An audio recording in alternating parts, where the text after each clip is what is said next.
خطاب به جوانان غافل مانده خراسان.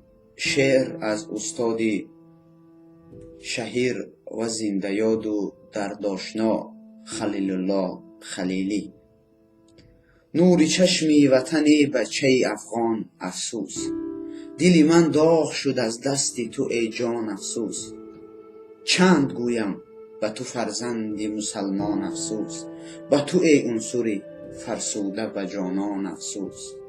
کیست جز تو که کند گریه به ویرانی تو، آوه افسوس از این روز پریشانی تو.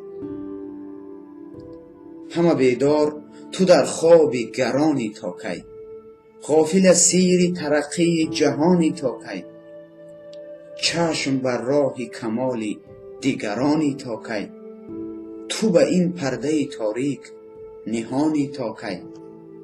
حالا برخیز ز جا غفلت بیجا تا کی، خواب نوشین چقدر نشأه صهبا تا کی.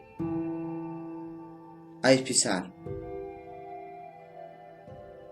پسر چشم وطن سوی تو باز است هنوز، قوم را جانب تو دست دراز است هنوز.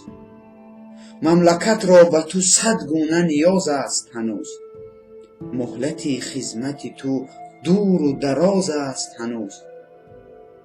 وقت بازی نبود فرصت کار است بیا، ای پسر کار نکردن به تو عار است بیا.